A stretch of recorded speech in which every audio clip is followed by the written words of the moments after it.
Bienvenue sur l'émission que l'on s'accorde pour une vie de plus en plus élégante. Ici, nous parlons d'élégance personnelle, relationnelle et intellectuelle. Je suis Margot et dans mes émissions, je mets à votre disposition des leviers de compréhension, des instruments de réflexion et des techniques d'optimisation personnelle pour naviguer dans le quotidien avec cette unique et précieuse personnalité qui est la vôtre. On passe notre vie à gérer ce qui est visible, nos tâches, nos relations, nos objectifs. Mais il y a quelque chose de bien plus puissant, de bien plus discret qui influence tout le reste. Nos énergies mentales et émotionnelles. Ces forces invisibles décident de la qualité de nos journées, de la profondeur de nos relations et même de la façon dont on interprète le monde. Pourtant, on les néglige, on les laisse se disperser ou parfois se retourner contre nous.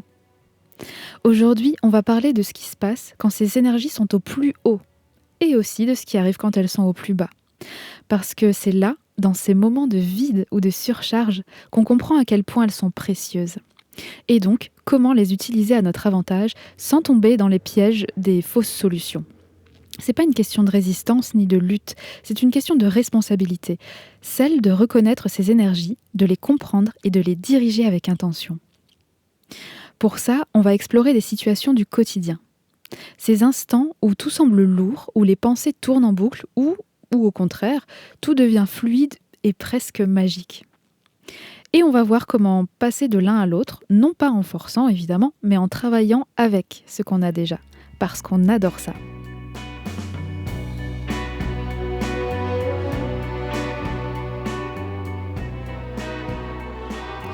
Imaginez-vous un matin où tout semble facile. Vous vous réveillez avec une idée claire.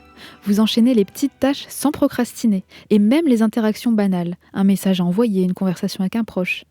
Tout ça, ça prend une couleur différente. Vous êtes présent, vous êtes réactif, vous êtes presque léger. Ce n'est pas un hasard. C'est le signe que vos énergies mentales et émotionnelles sont alignées. À l'inverse, pensez à ces jours où tout est une montagne. Un email à répondre devient une corvée, une décision anodine vous paralyse et vous vous surprenez à ruminer sur des détails sans importance. Là encore, ce n'est pas vous qui changez, c'est l'état de ces énergies. Ces énergies, c'est comme un courant électrique, un courant invisible donc. L'énergie mentale, c'est la capacité à se concentrer, à visualiser, à analyser sans s'épuiser. C'est ce qui vous permet de lire un livre en profondeur, d'avoir une conversation enrichissante, ou simplement de rester calme face à un imprévu. Et l'énergie émotionnelle, c'est ce qui colore l'expérience. C'est la confiance, en fait, qui vous pousse à essayer quelque chose de nouveau. C'est la patience qui vous évite de vous énerver pour un rien. Ou c'est cette sensation de plénitude quand vous êtes absorbé par une activité qui vous plaît. Le problème, c'est qu'on les considère comme acquises. En fait, on attend qu'elles soient là sans réaliser qu'elles se nourrissent de nos choix. Par exemple, la concentration, ce n'est pas une compétence fixe. Elle dépend de la façon dont on alterne entre effort et repos. Si on passe 3 heures à scroller sur notre téléphone le soir, faut pas trop s'étonner de se sentir dispersé le lendemain. L'optimisme, c'est pas une question de tempérament non plus. C'est une compétence qui s'entretient. Quand on se couche en repassant mentalement toutes les erreurs de la journée, on puise dans nos réserves d'énergie émotionnelle. Et pour rien en plus. Un autre exemple, vous décidez de ranger votre appartement. Vous le faites en vous disant « je dois le faire, c'est une corvée ». Et bien là, vous allez vider vos batteries mentales et émotionnelles avant même d'avoir commencé. Mais si vous vous dites « je vais mettre de la musique et je prends 20 minutes pour avancer et après, basta », là, vous transformez la tâche en quelque chose de neutre, voire d'agréable. Le résultat est le même, mais l'impact est radicalement différent.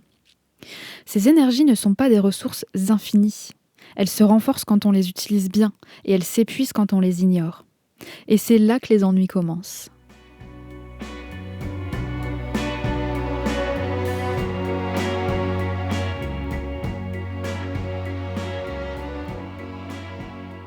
Quand l'énergie mentale baisse, tout devient plus difficile. Pas parce que les tâches sont plus compliquées, mais parce que notre cerveau fonctionne au ralenti. On oublie les détails, on prend des décisions impulsives, on se sent submergé par des choses qui d'habitude ne posent pas de problème. Et quand l'énergie émotionnelle est en berne, tout devient lourd. Une remarque anodine nous blesse, un changement de programme nous stresse et on se surprend à éviter les interactions par peur de mal réagir. C'est tout à fait normal, c'est tout à fait classique. Et voilà ce qui se passe en fait. On devient réactif au lieu d'être proactif. Une petite frustration, un retard, un malentendu, et on se retrouve à ruminer pendant des heures. On perd notre capacité à voir les nuances. Tout devient binaire, noir ou blanc. Je suis nul, rien ne va, ça changera jamais, etc. Et on se coupe des activités qui nous ressourcent aussi. Parce que justement, on n'a plus l'énergie pour les initier. C'est un cercle vicieux. Moins on fait ce qui nous fait du bien, moins on a d'énergie pour le faire. Vous comprenez l'histoire ? Et alors, tant qu'on est dans le cercle vicieux, on a bien sûr tendance à interpréter ces signes comme des faiblesses. On se dit très clairement « Oh, j'ai vraiment pas de volonté, je suis paresseux, je suis gna gna ». Mais encore une fois, c'est un signal. Ça veut juste dire que les réserves, elles sont vides et qu'on a besoin de les recharger. Mais au lieu d'écouter ce signal, bien sûr, on va le combattre. Et c'est là que les mauvaises solutions, elles entrent en jeu. Parce que quand on se sent mal, on cherche des solutions. Sauf que certaines d'entre elles ne font qu'aggraver les choses. Quand on est à court d'énergie mentale ou émotionnelle, on cherche des échappatoires. Le problème, c'est que la plupart de ces solutions sont des leurres. Elles soulagent sur le moment, mais elles épuisent encore plus sur le long terme. Les pièges classiques, c'est la distraction permanente. On remplit chaque moment de silence avec du bruit. Donc, du bruit, c'est des réseaux sociaux, des séries, etc. Pour pas ressentir le vide, en fait. Et le résultat, c'est que le cerveau, il n'a jamais le temps de se reposer vraiment. Un autre piège, évidemment, c'est l'autoflagellation. Si je me sens mal, c'est parce que je fais pas assez d'efforts. Classique. Donc on se force à être productif. Mais on n'en a pas la capacité, en fait, à ce moment-là. Et on finit épuisé, fatigué, et avec un sentiment d'échec. Et clairement, de dégoût. Vraiment. Aussi, on peut être en proie à une sorte d'évitement émotionnel. Ignorer ce qu'on ressent en se disant « ça va passer, j'éteins mon cerveau, ça va passer, j'éteins mes émotions ». Sauf qu'en fait, ça passe pas. Les émotions refoulées, elles reviennent toujours. Et souvent de façon plus violente, d'ailleurs. Et enfin, un dernier piège, c'est la recherche de validation externe. Attendre qu'un compliment, qu'une réussite ou que l'approbation des autres nous sauve. Mais ça comble jamais le vide intérieur, en fait. Jamais. Ces fausses solutions, elles ont le mérite d'avoir un point commun. Elles partent du principe que le problème, c'est nous, en fait. Alors qu'en réalité, le problème, c'est souvent la façon dont on gère, ou qu'on ne gère pas, du coup, ces fameuses énergies. Alors, comment faire mieux ? Comment sortir de ces cercles vicieux sans tomber dans l'excès inverse, justement ?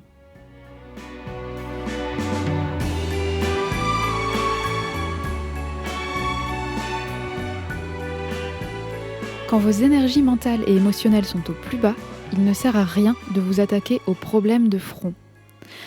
La clé, c'est d'agir sur ce qui soutient le problème, pas sur le problème lui-même. Voici comment faire, niveau par niveau, avec des actions concrètes et accessibles. La première chose, c'est de commencer par ce qui vous entoure. Votre environnement, c'est comme un miroir. Il reflète et amplifie ce qu'on ressent, en fait. Et si on se sent épuisé ou submergé, c'est souvent parce que quelque chose autour de nous puise nos ressources, en fait, puise dans nos ressources, et sans qu'on s'en rende compte, en fait. Par exemple, votre espace physique. Vous avez l'impression de stagner, eh bien, regardez autour de vous. Peut-être un bureau encombré, des vêtements qui traînent, des objets qui vous rappellent des tâches inachevées. Tout cela draine l'énergie, et draine l'énergie mentale. Essayez ceci. Prenez 10 minutes pour ranger une seule surface. Une seule. Une table, un coin du bureau, ou même juste la table de nuit. L'effet est immédiat. L'esprit se sent plus léger, comme si vous aviez enlevé un poids invisible. Ce n'est pas magique, c'est simplement que votre cerveau n'a plus à faire semblant d'ignorer le désordre. Un autre exemple pour votre environnement, c'est les rythmes. Vous passez vos soirées à scroller sur votre écran en vous disant que ça vous détend, mais vous vous couchez avec un sentiment de vide. Eh bien, juste remplacez 20 minutes d'écran par une activité sans stimulation. Écoutez un morceau de musique en fermant les yeux. Pas un truc épique, évidemment, mais un truc plus doux. Buvez une tisane en regardant par la fenêtre ou simplement respirez profondément. Le lendemain, vous vous réveillerez avec une énergie différente. Et il faut le sentir. Pourquoi ? Parce que vous avez offert à votre esprit une vraie pause, au lieu de le surcharger avec des infos inutiles. Et enfin, toujours dans cette idée d'environnement, il y a des transitions. Par exemple, si vous rentrez du travail et que vous vous sentez vidé, avec la simple idée d'interagir avec votre famille ou vos colocataires qui vous épuisent, eh bien, dans ce cas-là, essayez de créer un petit sas de décompression. Asseyez-vous 5 minutes sur un banc avant de rentrer, par exemple. Prenez 3 grandes inspirations avant d'ouvrir la porte. Toutes ces petites choses-là, ça paraît rien, mais ça fait vraiment la différence. Encore une fois, c'est un espèce de petit rituel qui permet de choisir votre état d'esprit avant de passer à autre chose. Vous n'êtes plus, en fait, dans ce cas-là, dans une réaction. Mais vous êtes dans une action où vous reprenez une sorte de contrôle. Vous savez, votre environnement n'est pas neutre. Enfin, notre environnement n'est pas neutre. Il est loin d'être neutre. Il peut nous vider ou nous recharger. Il a vraiment ce pouvoir-là. Donc, en agissant sur ce niveau, on pose les bases pour que... On pose les bases pour que les autres changements aux autres niveaux qu'on va voir derrière, soient possibles, en fait. Soient stables, solides, avec des fondations. Deuxième niveau, ce qu'on fait. Quand vous êtes à plat, votre première envie est souvent de vous motiver ou de positiver. Mais ça ne marche pas, parce qu'on ne peut pas forcer une émotion. En revanche, on peut changer les actions. Et c'est ça qui, petit à petit, va transformer ce qu'on ressent. Par exemple, notre dialogue intérieur. On se dit « je suis vraiment nul » après une erreur qu'on a fait. Remplacez juste cette phrase par « ok, là j'ai merdé, et alors ? Qu'est-ce que je peux en apprendre ? Qu'est-ce que je peux en apprendre et comment je ferai mieux la prochaine fois ?» C'est pas de la pensée positive, c'est de la curiosité. On passe du jugement à l'action, et ça change tout. Une tâche qui nous semble insurmontable aussi, par exemple. Décidons de n'y consacrer que 5 minutes. 5 minutes, limite, on met un minuteur, on s'en fiche. Et souvent, une fois commencé, on va continuer naturellement. C'est pas forcément le but, mais parfois ça marche. Mais même si on s'arrête après 5 minutes, au moins on aura brisé l'inertie. 5 minutes, c'est toujours mieux que 0. Nos émotions suivent nos actions, pas l'inverse. En agissant, même modestement, on crée un élan. La motivation vient après l'action et pas avant. Ensuite, le 3e niveau, c'est le renforcement de cette compétence, de cette capacité à gérer ses énergies. Les énergies mentales et émotionnelles ne sont pas fixes, ce sont des compétences qu'on peut renforcer comme un muscle. Donc, ce qu'on peut renforcer, c'est la gestion des émotions. Une critique qui a blessé, par exemple. Et après ça, on rumine pendant des heures. Et juste là, il faut juste s'accorder 10 minutes pour écrire ce qu'on ressent, par exemple, sans filtre. Et puis, on s'en débarrasse. En fait, on valide l'émotion, on se dit « Ok, je suis allée en plein dedans, j'ai bien ruminé là pendant 10 minutes. Maintenant, c'est bon. » On lui donne une place, mais on ne lui donne pas tout l'espace. C'est ça, le truc. Ça veut dire qu'on la renie pas, elle est là. Mais par contre, elle va pas nous casser les pieds, quoi.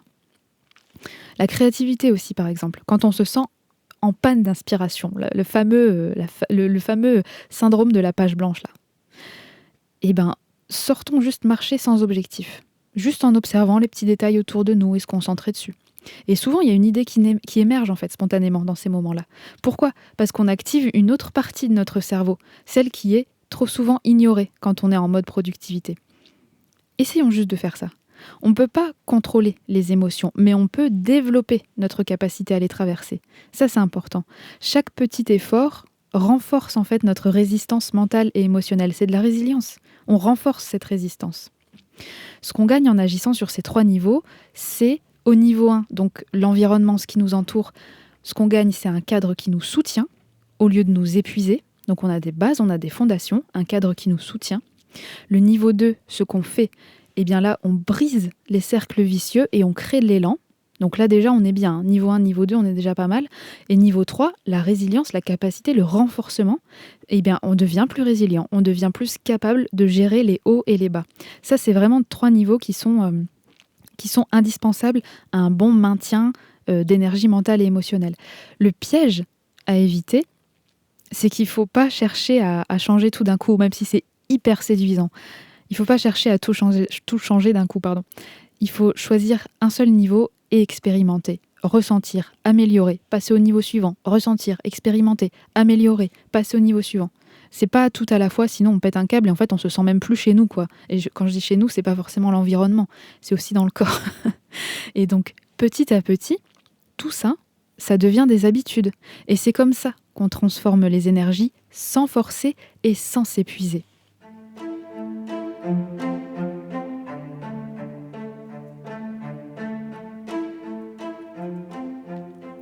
Mais attention, il y a une différence cruciale entre l'optimisme et le réalisme, et c'est là que beaucoup de gens se trompent.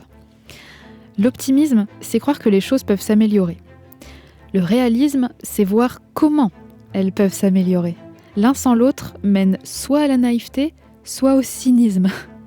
Donc je vais vous donner un exercice pour comprendre comment être plus proche de la réalité. Pourquoi ?